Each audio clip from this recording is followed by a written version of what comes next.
Welcome to Spoken Reviews, home of the Spoken Reviews. Today, guys, we'll be doing the top 5 things that I dislike about the Tesla Model Y. I will say that this is a very difficult video to make because I am a huge fan of Tesla and a huge fan of the Model Y. But I do think that in transparency, we should not just talk about the good, we should talk about the bad. So again, it took me a lot of thought to put together this list of the top 5 things that I dislike about the Model Y. Some of them will be Model Y specific, and then some of them we'll kind of talk about some Tesla specific things. But with that being said, let's hop into the list. The number one thing on my list specific to this Model Y is with the upgraded tires. I do think that the ride quality suffers tremendously, and I would highly recommend that you guys do not get the upgraded tires. You're better off getting a very nice base tire, or an 18 or a 19.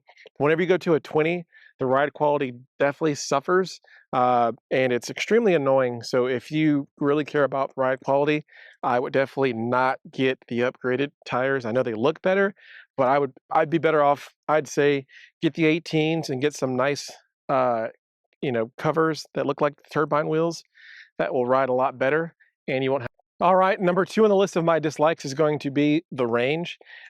We've all known this for years, but Tesla is a very aggressive with what they advertise, and what they advertise is not what you get. Now, what do I mean by that? So this vehicle, again, if you buy this brand new, they'll advertise 320, and that's like a best case scenario. And I think when people think about range, they think of highway range. Now, 320, yeah, maybe mixed city and highway. 320, maybe if you're averaging 50 miles an hour, 60 miles an hour. But if you're going highway speeds in a state like Texas, a lot of these, out west states, where it's open road, where you're going pretty fast, you're never going to get the range, right? So it says 320. I think you're lucky to get 260, 270. And most people are never going to charge 200%. So it's really going to be a lot less than that, right? So you're not going to be starting at 100%. You're going to be starting at lower than that, and then you won't get the range, right? So I don't know why Tesla does this, but they do this. It's one of those things that technically, I believe the EPA lets them self-report, and they do this. I think that they would be better to either add in 10% extra battery, 15% extra battery, and keep the advertised range, or lower what they advertise so people can know what they expect. Now, again, for someone like me, I've been in the EV game for the last, 6, 7 years, right? Plus, I've been watching it for a long time. I know this, but someone that's new to EVs, this type of marketing or deception, whatever you want to call it, could definitely, turn them off and make them, not believe in EVs, right? So either give us the extra battery or lower the advertised range. But that's going to be on the list. And as number 2, the range. All right, next on the list, number 3 is going to be the fit and finish. Again, this particular Model Y is a Tesla courtesy loaner. So awesome that they give courtesy loaners. But if you look at the fit and finish, you can see some of the gaps here are pretty bad, right? Like if I can get my whole finger in this, this is not good at all, right? Also, if you can see, this is off, right? Like this should be flush, it's off. Now, I'm not sure if this courtesy vehicle had been in an accident and they put it back together, and this is them reassembling it, or what's going on, right? But if I were to buy a new Tesla or any new vehicle, right, and I could get my whole entire finger in the gap, it'd be a problem, right? So that's not acceptable. This is not acceptable. And then on this side, as you can see, it's kind of flush, right? So this side is flush. Come over here. This side is far from flush, right? So to me, not acceptable. I don't know why they still have these, quality issues and fit issues. Luckily, again, I've owned 4 Teslas personally. I've never had a Tesla put together this poorly. Again, since this is a loaner, I don't want to be too hard because I don't think that the loaners, today represent the quality of what's getting delivered today.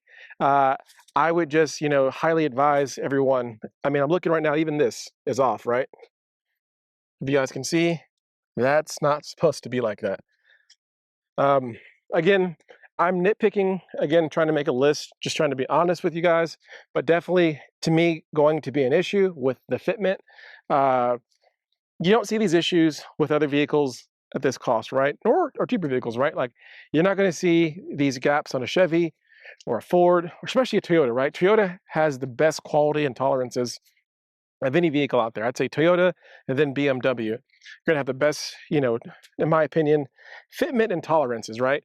For whatever reason, Tesla hasn't got it right yet, so that's going to be why it's on the list. All right, guys, number 4 might be a little controversial. Pros and cons, right? The simplistic interior is good in the sense that it's easy to look at, easy to clean. It's not going to age, as much. Like for example, like this wood, maybe one day dark wood will be in style versus light wood. Things change like that.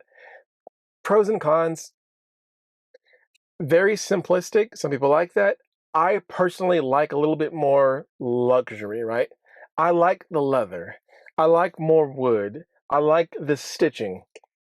You don't get that in this Model Y, right? Uh, it doesn't feel like a $50,000 vehicle, in my opinion, with what you get. Some people like it. I personally, again, to me, the driving dynamics, the quality, Tesla as a company outweigh it. But this always bothers me, right? Just how, bland the interior is, right? So it's pros and cons. Some people love it, some people don't. I debate people on this all the time, but that's my opinion. That's why it's my number 4. Just the, very generic interior. Now it makes for easy manufacturing, right? It makes for great profit margins for shareholders. But when you talk about the price range and the competitors, you're getting a lot more in a BMW or a Mercedes or even like a Chevy, right? Or a GMC. Like for this price range, a GMC would be wood, decked out, nice, stitching. But for Tesla, you're not going to get that. So pros and cons, but that's why it's going to be on the list as number 4. Finishing out number 5 on the list is going to be, again, a little controversial, pros and cons, but the ability to get service and the process to do service. You have to do everything in the app, and then most likely today you're going to be anywhere from 3 weeks to 6 weeks out from getting a service appointment. One, it's cool, very cool that you can just go on the app and do that. I think that's awesome, right? They're really embracing technology, but the fact that the demand for Teslas has outstripped the capacity to service them properly is definitely going to be an issue. I've experienced it several times where I get a Tesla and again, not specific to this Model Y, just Teslas in general, right? Oh, we can get you an appointment in 5 weeks, right? Versus if I got an issue with my Chevy, I can pull up to the dealership, especially on a weekday, and typically be seen that day or the next day for the most part. I understand the industry. I understand, with COVID, shortages, this, that, and the third. These are very expensive vehicles. And they say that your cars are your second most expensive purchase in your life, right? Your house and then your cars. And if you're going to be spending this much money on a Tesla, you should expect better service. I think these are getting better. Specifically, I want to say in Fort Worth, things are getting significantly better. And I hope that, that spreads across other, major cities across the country as Tesla's really become, they're going from a luxury vehicle to mainstream, and I want the best for Tesla. I want the best for EVs. I want competition. They got to improve the service component of that. Again, uh, pros and cons to it. You don't really need a lot of service, right? There's really just a couple of small things in the very beginning, and then you don't need service at all. Once again, guys, I'm going to end this on a positive note. I am a huge fan of Teslas, always have been. Huge supporter of the company. I'm a huge supporter of the things that they're doing for the environment, the things that they're doing for innovation, technology. Right. I am a big supporter, and that's the only reason why. As to be a big supporter, you also have to be open to critique because I want the best for the company. Right. I want the best for all American auto manufacturers. Right. Tesla's an American auto manufacturer. I want the best for Ford, GM, anybody that has, design in America, that's building stuff in America. I want the best for those companies. And also, I mean, you can say Tesla's international, right? Like the partnerships in Germany and China, You know, we have great engineers and designers in China. We have great engineers and designers in Germany, right? I want the best for these companies. And in order to do that, we have to be honest and give feedback, right? And sometimes the feedback, you know, sometimes you might agree, sometimes you might disagree, but I'm just being honest and giving my views. I'd love to see what your views are, so please go ahead and leave it down and below in the comments. If you have an opinion about how you view the Tesla Model Y, things that you dislike, leave them below, right? If you agree with what I said, you know, leave a comment below. If you disagree, leave a comment below. I want to see your opinions. I want to have that interactive piece of the community. Also, guys, I'm going to leave my referral uh, link below. If you use my referral to get a Model Y, Model 3, X, S, Cybertruck, anything, you're going to get a really great discount for using that code, right? You get a discount, and also I'll get a nice little, thumbs up, little bonus for me, and which will support the channel, right? So I can bring more videos like this to you, right? So please, one of the best ways that you can do to support, your YouTubers that you watch or people that follow their content is to use their referral link. So please use that below. Once again, like and subscribe. Thank you for supporting. You guys have a wonderful, blessed, and positive day. And I'll see you in the next video.